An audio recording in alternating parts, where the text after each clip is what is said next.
votando. Saludo a esta hora de la mañana al sociólogo Marcos Aramea, que nos acompaña en este medio de comunicación. Sociólogo, buenos días, gracias por estar en este medio. Su saludo inicial. Buenos días, licenciado Segundo, gracias también por la invitación y a la orden. Muy bien, hay algunos temas que hablar y voy a empezar por el tema electoral, la campaña que ya se ha generado. Hay el tema del llamado a las elecciones. Se inició este calendario electoral, que lo tengo justamente aquí, el pasado el año 2022, ¿no? ¿Y cuál es el asunto? Es de que está proyectado netamente el año 2023. ¿Qué es lo que pasaba en el mes de febrero? Se generó la declaratoria del inicio del periodo electoral para las elecciones seccionales y el Consejo de Participación Ciudadana y Control Social. Y estamos en el mes de diciembre, y ya estamos a punto de tener una campaña electoral. Me voy por el tema de las encuestas que se han publicado últimamente y que son encuestas que hacen referencia a los candidatos y a la aceptación de los candidatos. No sé si es la aceptación o es la intención de voto. Porque, por ejemplo, si preguntan de la lista de los candidatos a la alcaldía, ¿quiénes lo conocen más? Pues la gente dice, muy bien, hasta los jóvenes están indicando y están apuntando a los políticos tradicionales. Pero le pregunto a usted, sociólogo, ¿qué tan valederas vienen a ser las encuestas a esta altura del partido? Bueno, hay encuestas y encuestas.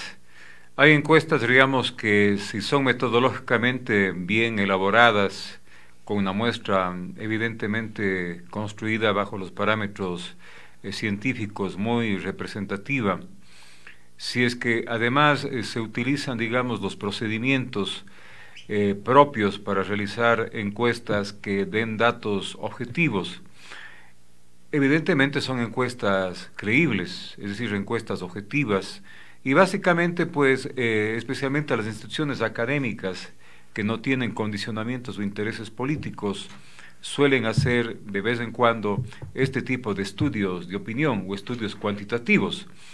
Sin embargo, usualmente en los procesos electorales, ya sea en la campaña o en la pre-campaña electoral, suelen circular una serie de supuestas encuestas con datos que uno puede evidenciar fehacientemente favorecen a uno u otro candidato. ¿Qué quiere decir entonces esto? De que hay encuestas que en realidad no son tales, simplemente son instrumentos de propaganda o de publicidad a favor de tal o cual candidato. Diríamos en este caso preferentemente pues a favor del candidato o la candidata que financia o paga la realización de estas supuestas encuestas. ¿Y por qué digo supuestas encuestas? Porque simplemente es cuestión de armar cuadros, ni siquiera a lo mejor necesitan hacer, digamos, las encuestas al público. Simplemente arman, digamos, una estadística representada en cuadros, en gráficos, y claro, posiciona en esos gráficos en primero o en segundo o tercer lugar de acuerdo precisamente a los intereses particulares orientados a favorecer al candidato que ellos quieren publicitar como el favorito, ¿no? Entonces estas son encuestas, por digamos coloquialmente, encuestas falsetas, instrumentos de las propaganda, chimbadoras y todo eso, de publicidad política absolutamente engañosa. Pagadas por los mismos precandidatos, ahora hablando de precandidatos y después ya el otro mes hablamos ya de candidatos. Claro, entiendo que el 18 de diciembre, si es que no ha habido ningún tipo de objeción, ya pasan a ser automáticamente candidatos. Así ¿no? así es. Y creo que hoy más que nunca circulan profusamente estas denominadas encuestas, que más que ser interesantes, son interesadas, como reitero, ¿no? ¿Qué pretenden? ¿Hacia dónde? ¿Qué quieren? ¿Torcer la voluntad popular o quieren torcer el verdadero sentir del ciudadano? Cuando, por ejemplo, ponen a candidatos en primer lugar, después ponen a los que no les gusta en segundo y todo eso. Entonces, ¿qué es lo que pretenden al fin y al cabo estas encuestas? Bueno, tratar de incidir en un público electoral poco reflexivo, poco crítico, que tiene a veces una limitada opinión o interés en la política. Y claro, en la psicología política uno puede decir generalmente esta gente que no realiza un voto crítico sino emocional, simplemente pues orienta a lo mejor su favoritismo en el momento de las elecciones a quien está primero o a quienes están primero en las encuestas, ¿no? Desechando a los otros porque simplemente no quiere desperdiciar su voto. Entonces son más bien recursos propagandísticos o de publicidad electoral. Este recurso de la publicidad política es extraído del marketing político, digamos del marketing, de la mercadotecnia, ¿no? En general. Es cuando se vende un producto. Tratan de presentar ese producto, digamos, como el mejor que hay con la en mejor el mercado. envoltura, exactamente, ¿no? Y claro, en este caso el público consumidor del producto es el público elector. Y yo creo que la publicidad política es básicamente la más engañosa, porque se habla de que hay publicidad engañosa, pero la publicidad política sobre todo es la más engañosa de todos, porque lastimosamente pues la política está sustentada bastante en los artificios, en las falsedades, en el engaño, en la mentira. ¿Cuál es la diferencia? La proporcionalidad del engaño y la mentira. De una u otra manera, pues todos los políticos tienen una dosis de mentira.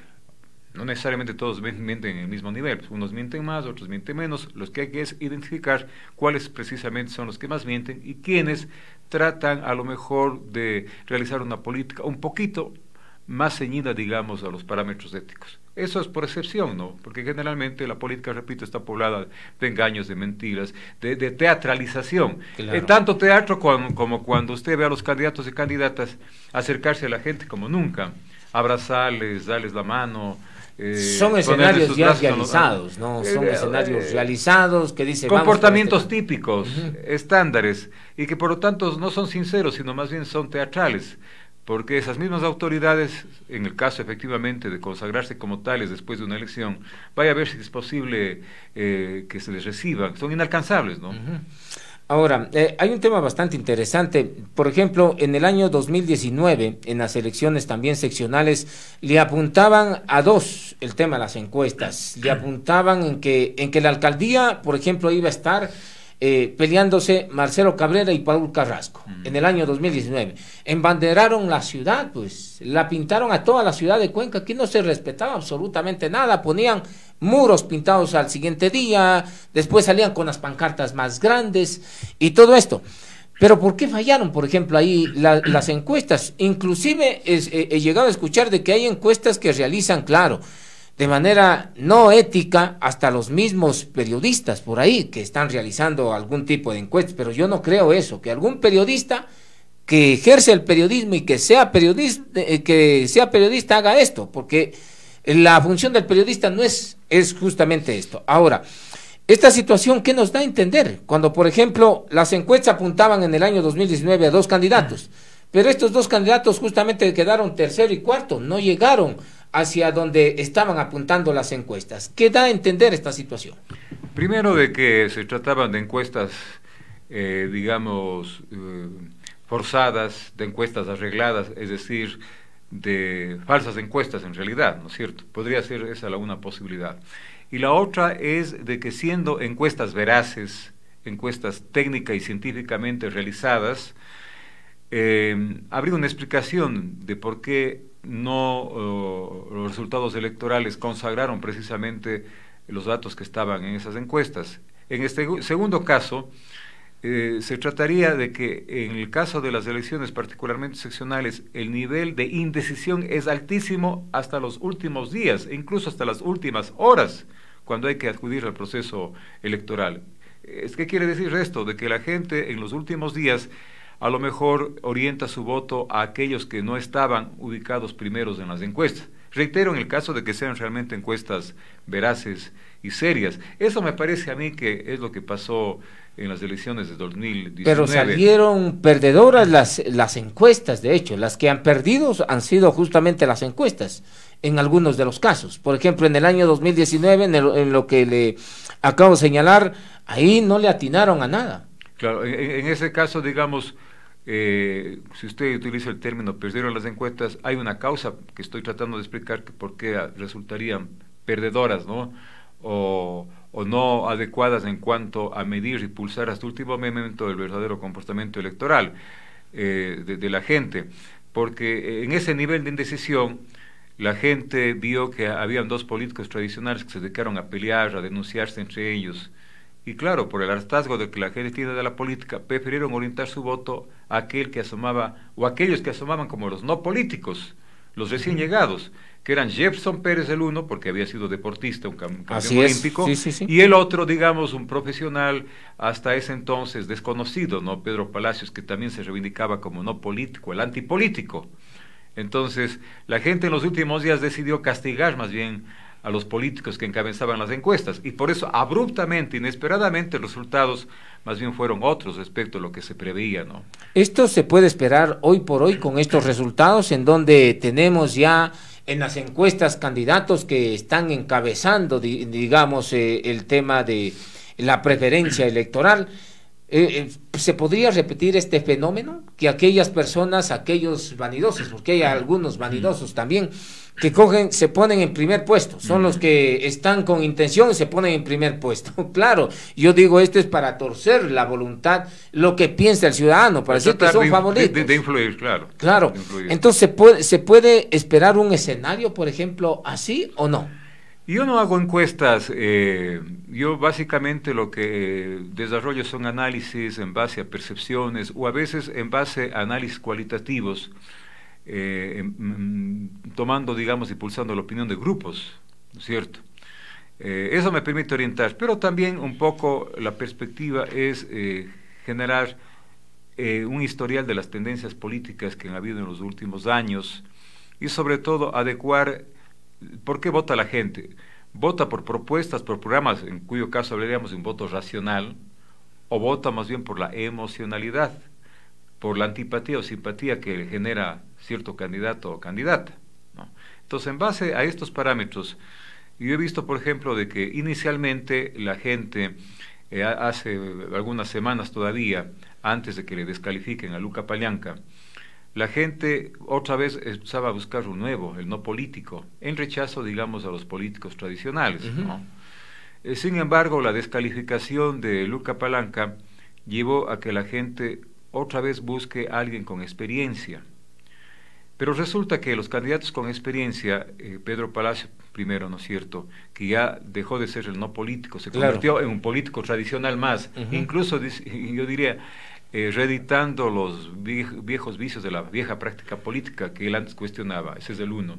Y el otro candidato, que incluso es mucho más viejo en el sentido de su trajinar del tiempo de político, Paul Carrasco, los dos los políticos más conocidos que han desempeñado cargos públicos, el uno como prefecto 14 años, del otro casi 4 años como alcalde. Sin embargo, estos candidatos tienen también muchas resistencias, ¿no? Generan resistencias, y eso va a hacer y está haciendo que más bien el público electoral busque otras alternativas. Lamentablemente los únicos nuevos me parece que no van a catapultarse en base a esa búsqueda, que son Mario Castro, un ex policía, y la señora Verónica Abad, exactamente, ¿no? El único no político que tenía las posibilidades de convertirse en outsider, ¿no?, y subir como espuma era Palanca. Entonces me parece de que la gente va a buscar entre los candidatos, ahí tenemos algunos concejales y un exfuncionario público municipal. Entonces, puedo nombrar 3, por ejemplo, aquí. El caso de Adrián Castro, que sin haber sido concejal, pero ya es un personaje público, porque fue gerente del EMOV y fue director de la Agencia Nacional de Tránsito, es uno. El otro es el concejal Zamora, ¿no? Y el otro es el concejal también Roque Ordóñez. En este último caso, Roque Ordóñez, más que la votación por él, va a ser la votación cautiva del correísmo, lo que le va a llevar a tener un interesante porcentaje, no como para disputar, no con opción electoral, pero recordemos que Gustavo Jara, que fue un desconocido absoluto, así es, total, hace 3 años y medio llegó a tener entre el 9 y 10%. Así es, una interesante votación. Manuel Alvarado, candidato a prefecto, pero solamente por ser candidato del correísmo llegó a un 11%. Ahora, ¿por quiénes más se va a inclinar? O por Zamora o por Adrián Castro, me parece que por ahí está, ¿no? Los dos tienen una tendencia, un potencial de crecimiento. ¿Cuál de los dos va a crecer más? Eso está precisamente por verse, ¿no? Y posiblemente pues llegue al primer pelotón donde están Carrasco y Palacios, pues, y puedan disputar la alcaldía. Puede ser que se vire esta situación, todo dependerá de lo que viene, pero nos llama la atención bastante un asunto relacionado al tema de la publicidad y a la probidad que también deben de tener aquellos candidatos. ¿Por qué? Yo lo que pienso es de que, por ejemplo, los candidatos en sí deben de respetar, deben de ser probos, deben de tener una integridad.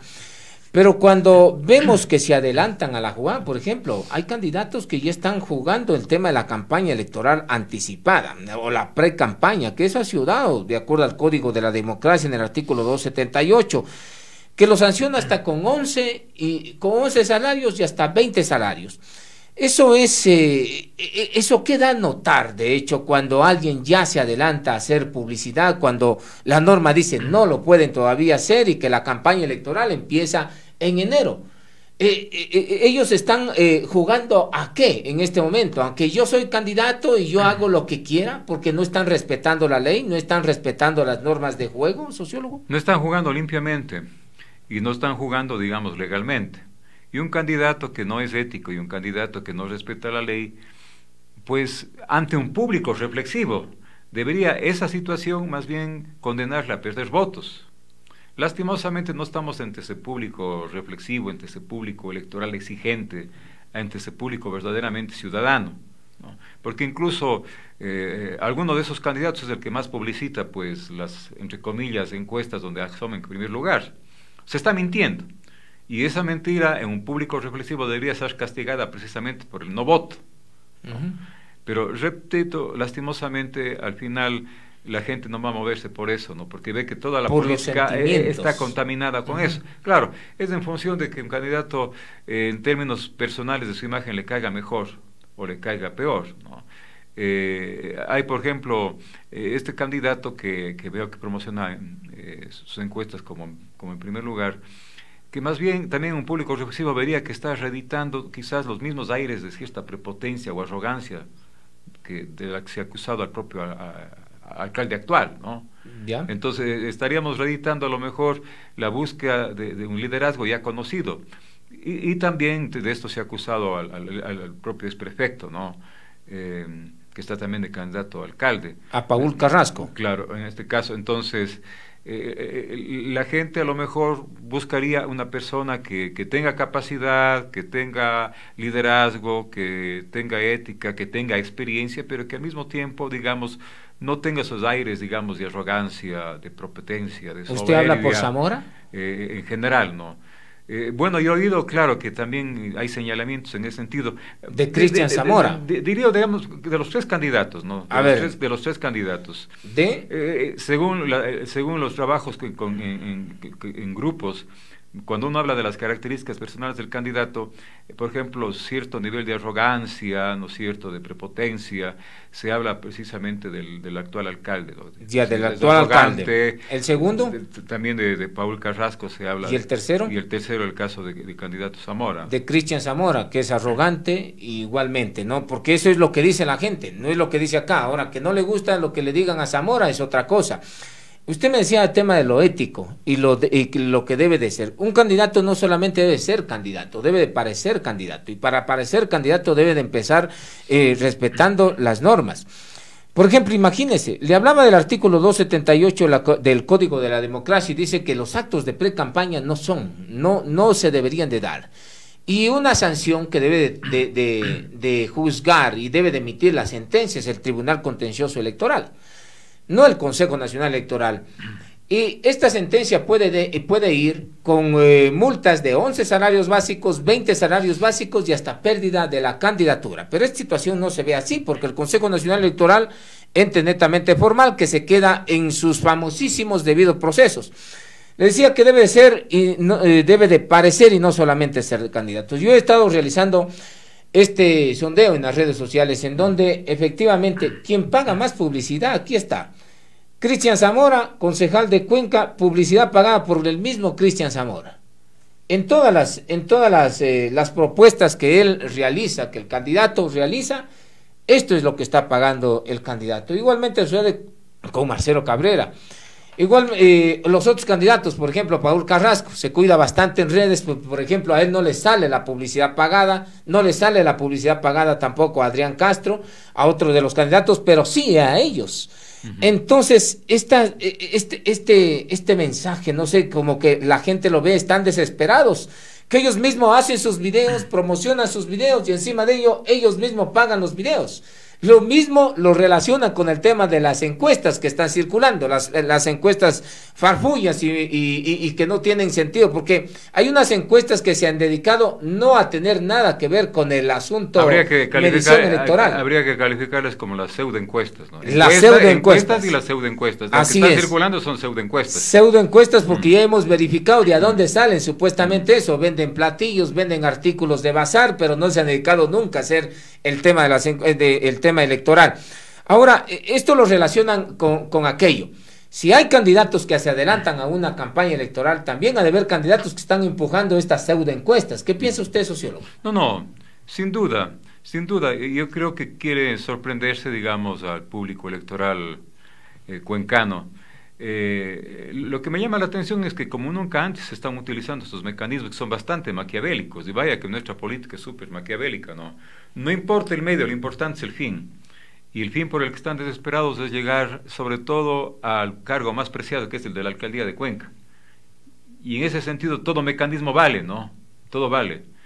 Y por eso mismo es que la gente debería, sobre todo el que tiene una orientación hacia un voto racional, reflexivo, meditar sobre esta situación y castigar con su voto a aquellos que están utilizando estas estratagemas, estos ardís, ¿no es cierto?, que no deberían ser adecuados, sobre todo para Cuenca, que siempre se ha dicho, pues, tiene objetivamente una especie de cultura política diferente al del resto del país. Pero lastimosamente las nuevas generaciones, segundo, los millennials, especialmente los nativos digitales, que son los más apartados de la política, son muy susceptibles a caer en este tipo de propaganda o publicidad engañosa, ¿no?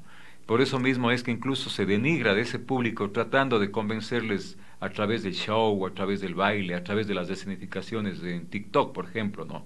Y a nada de un discurso conceptual, de un discurso programático, de un discurso ideológico, ¿no?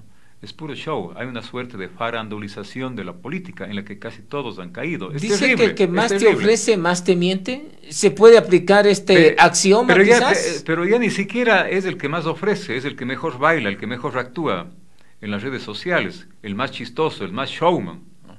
Entonces no parece que estamos yendo a elegir a la primera autoridad del cantón. Parece que vamos a elegir a un influencer entonces. Exactamente. Entonces, eso significa la despolitización de la política, la desideologización de la política, y eso es la expresión de la crisis de la propia política, ¿no? Y eso implica que a la larga no garantiza que tengamos un verdadero liderazgo serio, equilibrado, ecuánime, que es el que necesita con urgencia Cuenca. Así es bastante serio. Estaba revisando justamente las proyecciones en materia de la población que tenemos netamente aquí. Y aquí hace relación a una influencia bastante considerable en el tema de los jóvenes, que va desde 14 a 24 años. Justo lo que decían los nativos digitales. Así es. O los centennials. Los millennials y los millennials Zetas, ¿no? Claro. En donde están atrincherados esta población dentro de redes sociales. Dentro de esto, por ejemplo, TikTok tiene 9 millones conectados de usuarios en el país y de las edades que le dije. Claro. Facebook está con 13 millones de usuarios, ¿no? Redes como por ejemplo Instagram le sigue con cerca de 5 a 6 millones, mientras tanto el TikTok estamos hablando con 3.000 millones de usuarios, por ejemplo. No, entonces hacia ese lugar es donde los políticos hoy por hoy están apuntando a gente que, por ejemplo, nada reflexiva, quizás poco crítica, porque si hay jóvenes que le interese la buena política, no la politiquería barata. Hacia esos sectores los políticos actuales están apuntando porque es más fácil llegar a ¿Cómo mover la emocionalidad? Simplemente eso, ¿no? La emocionalidad, no la racionalidad, la emocionalidad. Hacia eso apunta. ¿Cómo conquistar el voto o cómo conquistar la decisión electoral? A través de la emocionalidad del elector joven, en este caso, ¿no?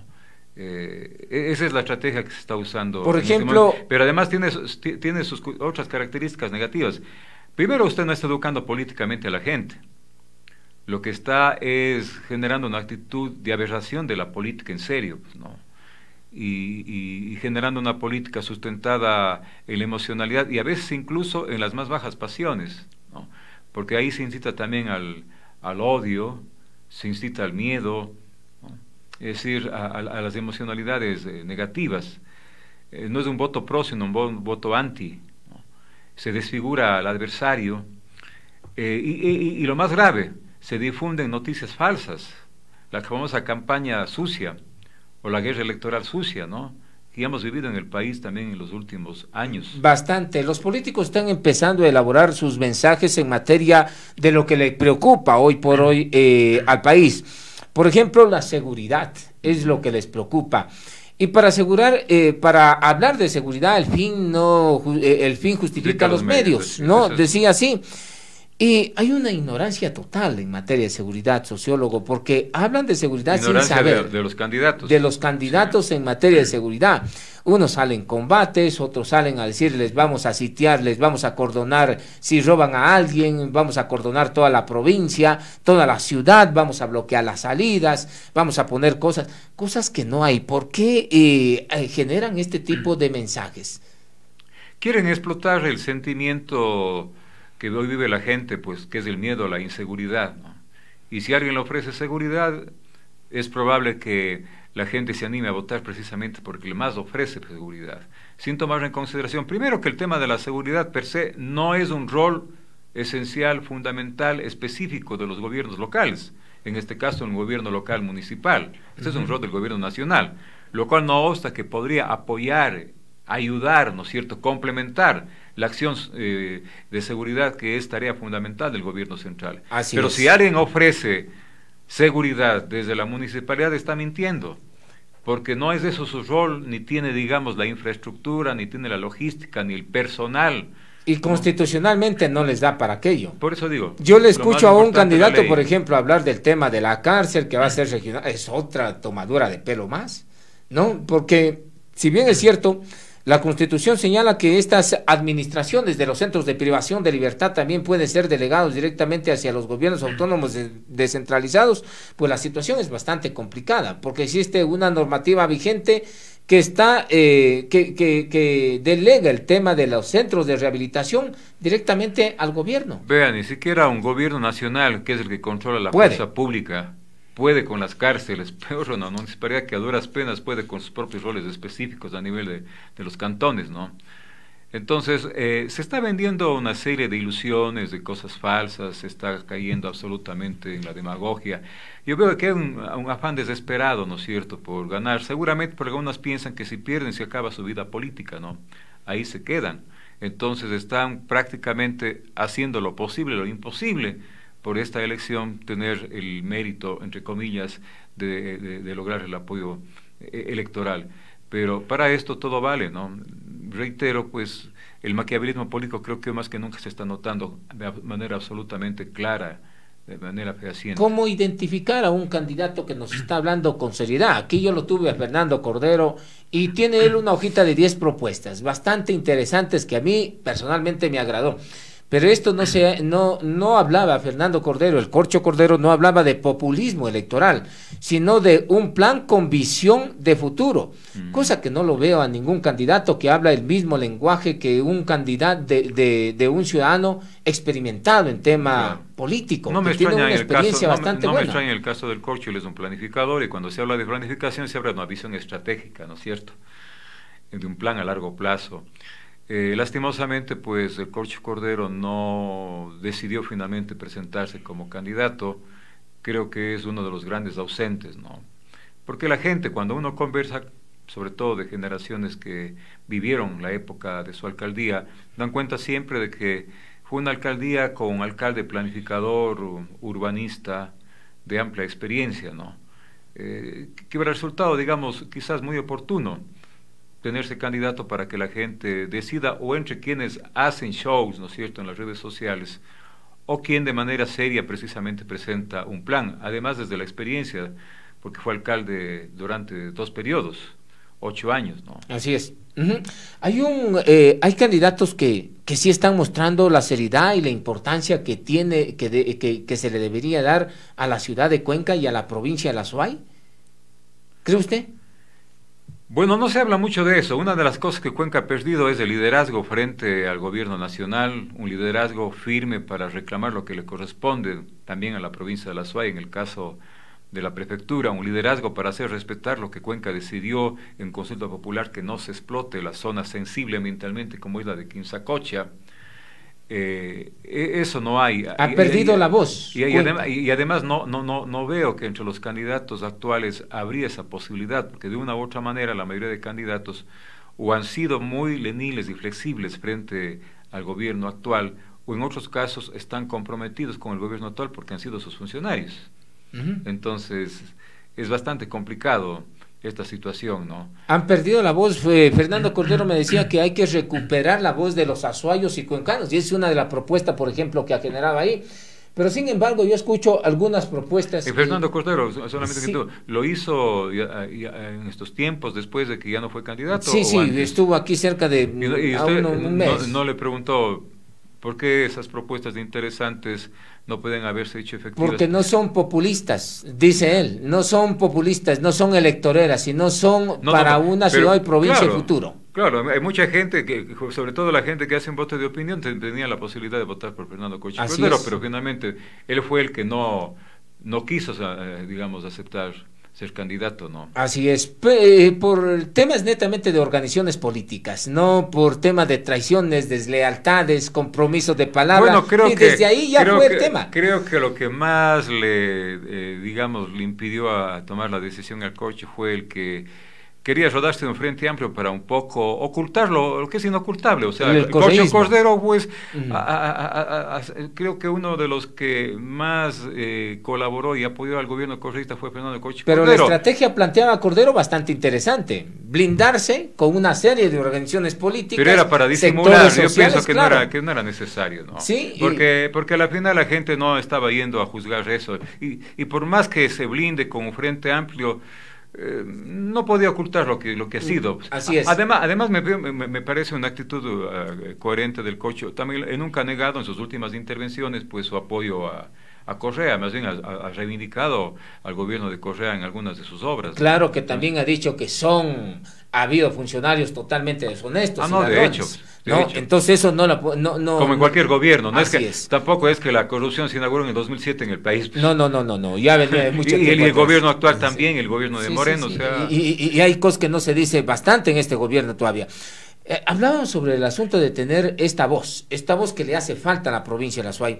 Y yo escuché a uno de los candidatos, a Carrasco, me recuerdo, que lo he escuchado en sus intervenciones decir: aquí no se necesita pelear con nadie, estamos de acuerdo en esta situación.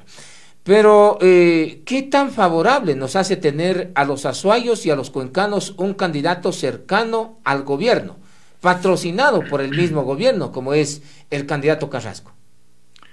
Bueno, ni en ni en periodos anteriores creo que es conveniente un alcalde cercano al gobierno, porque eso le quita autonomía e independencia para defender con toda la consecuencia del caso los intereses en esta situación del Cantón Cuenca. Tampoco requerimos, digamos, un alcalde que esté en constante querella, pelea frente al gobierno de turno, simplemente que se maneje diplomáticamente, respetándose como autoridades de distintos espacios territoriales, el uno como gobierno nacional, el uno como gobierno local, ¿no?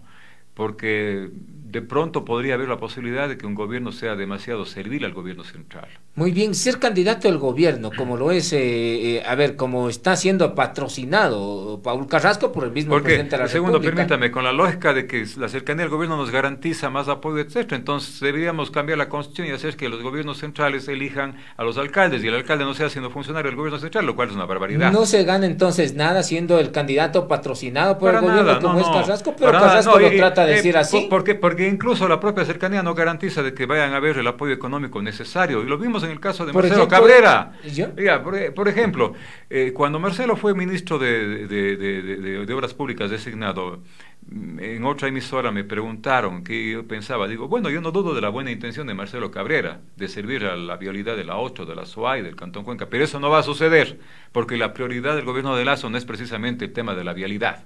Y al final Lamentablemente no me equivoqué. Eso mismo pasó hasta el punto que Marcelo Cabrera dejó diciendo de que él se iba del ministerio porque no le habían dado la plata. Sí, después borró el Twitter. Pero en todo caso ya dijo lo que considero. Claro, después lo borró el Twitter. Entonces vea usted, el hecho de tener un alcalde de cualquier cantón cercano al gobierno no es garantía absolutamente de nada, ¿no? Pero él señala justamente, el candidato Carrasco dice, vamos a generar, porque hoy en día lo que le preocupa el tema es la seguridad, y se basa en temas de generar convenios de concurrencia para el tema de la seguridad. O sea, yo creo que ya no hay por dónde más hablar si es en esa materia, generar convenios de concurrencia. Aquí existen ordenanzas, aquí existe el COTAT, que prácticamente dice que hay que coordinar en el artículo 41, coordinar, pero que él pueda mandar en tema de seguridad, alguien que no sabe en tema de seguridad, que quiera mandar en tema de seguridad, pues yo digo, no sabe dónde se para. Es explotar, cualquier candidato que lo diga, es explotar el tema de seguridad, porque saben que es un tema sensible entre la población, ¿no es cierto? En la idea de convencer de que ellos van a resolver el problema de la seguridad. Aquí no se necesita ningún convenio de concurrencia, sino que cada órgano del poder público, el gobierno central, los gobiernos locales, cumplan su rol, específicamente planteado en la Constitución y en el COTAD. Ni más ni menos, se necesita eso, ¿no? El resto solamente es pirotecnia verbal de cualquier candidato, ¿no? Yo le digo siempre, esta es la vendedera de humo, nada más, porque ahorita la gente está necesitando en este tema de acá, pero dice, se le dice a la gente lo que quiere escuchar, no lo que como autoridades ellos pueden hacer, pero que es diferente. Pero creo que va a ser insuficiente eso, si es que piensan que por esa vía van a lograr el apoyo electoral como para ganar. Porque si fuera por un tema de seguridad, verá usted, segundo, la gente debería pensar en apoyarle al coronel Mario Castro. Que podría saber, claro, ¿cierto? Claro, pero no va por ahí la cosa, porque yo digo, hay que también sopesar un poco la cultura política cuencana, ¿no? ¿Por qué no despunta Mario Castro ni Verónica Abad? ¿Por qué no están considerados dentro del pelotón de los que más hablan? En el caso del coronel Mario Castro, por ejemplo, más allá de que ha sido un excelente, entiendo, oficial policial, ¿no es cierto?, en su momento muy reconocido, que sirvió a Cuenca, a la provincia de la Suay. El tema es del modo de vivir la política y de imaginar la política del cuencano, lo que conceptualmente se llama la cultura política. La cultura política de Cuenca no es para votar, por ejemplo, por un militar o por un policía. Esto les resulta en la costa, que puede exactamente, en la costa, y mucho más en un cantón de la costa donde tiene problemas de seguridad. A lo mejor barrería, ¿no?, un personaje como un ex oficial de policía, un ex oficial del ejército, justamente cuando el problema de la inseguridad está agudizado, ¿no? En el caso de la señora Abad, primero el hecho de que sea una candidata absolutamente desconocida y diríamos también, ¿no?, lamentablemente, de que es mujer, ¿no? Seguimos todavía con una visión machista, ¿no?, en temas de liderazgo político aquí en la Suay y el Cantón Cuenca. Hoy tenemos una prefecta, pero que no llegó allá por elección popular, llegó por el azar, digamos, del destino, por las circunstancias, ¿no? Por eso mismo veo difícil que las candidatas mujeres que hoy están disputando la prefectura en la lid electoral, pues pueda una de ellas llegar a ser prefecta, ¿no? Además, con la experiencia de la actual prefectura. Así es. Que más bien juega en contra de las propias candidatas mujeres, ¿no?, a ese cargo. O sea, ¿por ese lado están cerradas las puertas? No les veo como opción. Que pueden tener a lo mejor una significativa votación interesante, pero creo que ahí la disputa va a estar entre dos figuras conocidas, ¿no? La una más conocida, porque ha sido ya alcalde, prefecto varias veces, Marcelo Cabrera. Para la prefectura. Claro, y Lloret con la votación cautiva del correísmo, ¿no? A ver, en este caso estamos hablando para la prefectura. Prefectura, sí. Ya, de Marcelo Cabrera. Y la disputa con Lloret, me parece, ¿no? Y Juan Cristóbal Lloret. Porque recordemos que Manuel Alvarado, que también fue un ilustre desconocido, ¿verdad? Así es, tuvo un buen porcentaje a la prefectura. 11%. A la prefectura, claro, a nivel nacional. Hace 3 años y medio. Ya, y en el caso de la alcaldía, ¿de quiénes estamos hablando? Bueno, la alcaldía, ahí están, pues, ¿no? Están los Palacios. Pedro Palacios. Carrasco.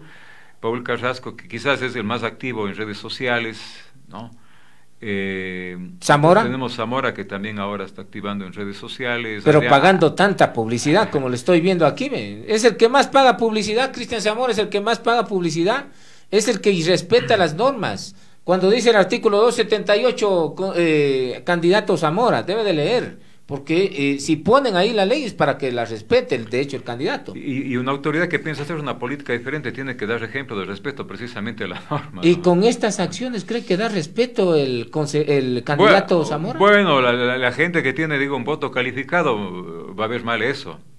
Que se adelante la campaña. Pero en cambio la gran mayoría que no está pensando en estas cosas, ¿no? Sino en show, las ofertas, etcétera, a lo mejor tiene otro tipo de comportamiento y no se fija en estas cosas que una sociedad con absoluta responsabilidad ciudadana debería precisamente fijarse. Pero por cualquier lado esto no es ético. Claro, y romper cuando se dice no. Ni ético ni legal. Pues, no. Así es. Cualquier candidato que haga eso no es ético ni legal. Cualquier candidato que haga campaña anticipada cuando no se necesita, se debe hacer campaña. Y el otro que podría estar en primer pelotón, y de hecho es el candidato Adrián Castro, ¿no?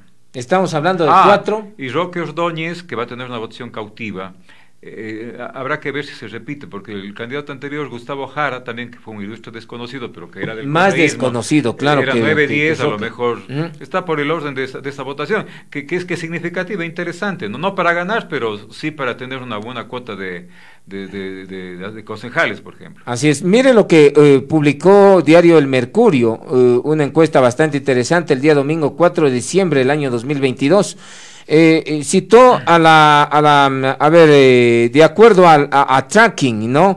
De opinión pública, proveniente de Opinión Pública de Ecuador, daba estas cifras. Por ejemplo, Roque Ordóñez, que tiene un nivel de 10.65%, ¿no? Lo pone en primer lugar, él es el que está, encima de esto Adrián Castro. Ya. Adrián Castro está primero. Y Palacio, ¿no? Estaba con 12, si no está mal. Palacio estaba con 12, con 12 9, puntos. Creo, 8, Carrasco 15, con 9 y Cristian Zamora 6.85. Claro. Entonces, dentro de este pelotón son los que se acomodan a los que podrían disputarse la alcaldía. Y podría ser una encuesta, evidentemente, que tiene credibilidad, ¿no? La que está publicada, porque no es que el medio de comunicación está auspiciando a algún candidato, ¿no? Y claro, eso podría ser un poco más cercano a lo que en este momento puede estar pasando. Si son las elecciones, tenemos reelección. Si son las momento. Elecciones mañana, podríamos tener reelección del alcalde Pedro Palacios. Con el 12%, ¿no? Claro, pero, con el 12.7%. Bueno, lo que pasa es que ahí hay más del 40% de indecisos. Claro. Hay que ver lo que se llama conceptualmente el potencial de crecimiento. ¿De qué estos candidatos? ¿Cuál tiene el mayor potencial de crecimiento? ¿Usted cree que el mayor potencial de crecimiento tiene, si tiene el mayor potencial de crecimiento Palacio, si está con el 2 y tiene el mayor potencial de crecimiento? ¿No le ayuda el tema de las obras, por ejemplo, que está abriendo por toda la ciudad? ¿Eso no sube en algo? Decir, bueno, la intención de él es subir. Y es el tema de la emocional, pero eso también genera un boomerang, porque hay alguna gente que ha dicho que está inconforme y molesta, ¿no? Así es, más los la gente se está haciendo a último momento. Pero si hablamos con voto emocional, eso sí le suma. Claro, entonces eso le podría dar un potencial de crecimiento interesante. Y yo tengo la idea de que quien quiera que esté alrededor del 20%, es decir, casi sin legitimidad, va a terminar ganando la alcaldía, ¿no? Últimamente. Vea que Yunda ganó con el 19% en Quito hace 3 años y medio. Así es, sí. Ahora, ¿por qué? Pueden ganar con el 19, 18%, con el 20%, lo cual es gravísimo. Es decir, 1 de cada 5 electores apoya esa elección. Es decir, llegan a ser autoridad sin legitimidad, con el 15, prácticamente la quinta parte de legitimidad. Así es. El 20%. Por eso vienen los problemas de gobernabilidad. Así es. Hay muchas cosas que justamente se dicen en este tema de encuestas. ¿Cuál es el potencial de crecimiento de Carrasco? ¿Cuál es el potencial de crecimiento de Zamora? ¿Cuál va a ser el potencial de crecimiento de ahí el que tenga mayor potencial de crecimiento es el que puede ir rebasando a los otros, ¿no? Y eventualmente, aunque sea con el 20%, un poco más, un poco menos, resultar electo alcalde. Bueno, pero teniendo tantos candidatos como hoy en día hay para el tema de la alcaldía, también ayuda en algo al alcalde. Eso le favorece al alcalde, sin duda, ¿no? Si hay un buen potencial de crecimiento por ejemplo, de Ordóñez, de Zamora, de Castro y del propio Carrasco, pero ese potencial, ¿no es cierto?, está entre el 4, 5, 6%, y llega Palacios a obtener un 19-20%, simplemente gana Palacios, ¿no? Por esta dispersión, por esta división en candidatos medio fuertes, ¿no? Que se van posicionando. Muy bien. ¿Qué es lo que sociólogo? De hecho, ¿Hacia dónde deben de apuntar los mismos ciudadanos cuando ven esta tabla de candidatos o esta tabla de las encuestas, de las pseudoencuestas que circulan con intenciones de torcer la voluntad popular? ¿Hacia dónde deben de ver? ¿Qué es lo que deben de tener en cuenta siempre los ciudadanos antes de decir algo, de definir algo sobre el tema electoral? Lo que deberían tomar en cuenta básicamente, primero, es la experiencia, segundo, la capacidad y tercero, la ética, ¿no? Así debería ser, pero lastimosamente el gran público electoral no va a tomar en cuenta eso. Va a tomar en cuenta, reitero, pues un tema emocional que es el tema de la simpatía. Cuán simpático, cuán antipático me parece un candidato, y en función de eso va a depositar su voto. Bueno, entonces hay que hacer más chistes, más bailes en Pero, el TikTok pero si eso es lo que están haciendo, pues claro, claro. Entonces, por eso digo, están despolitizando la política, porque desde cuando la política se nutre del show y no de las ideas, los planteamientos, los programas, las propuestas. Del pan y circo y nada más. Claro. O sea, si fuera por un tema de propuestas, las cosas serían diferentes, ¿no? Entonces ahí actuaría la capacidad argumentativa, el convencimiento en base a los razonamientos políticos, en base a la viabilidad de lo que se propone hacer. Así es. ¿No? Pero, reitero, pues, la orientación del voto es básicamente emocional y muy poco racional. Muy bien, sociólogo, gracias por estar en este medio de comunicación. Se me quedan algunos temas más, los de estar invitando a usted, sociólogo. Muchas gracias también por la invitación, segundo, un gusto. Bueno, ahí estamos, hemos analizado el tema electoral en lo que tiene que ver la provincia y la ciudad de Cuenca.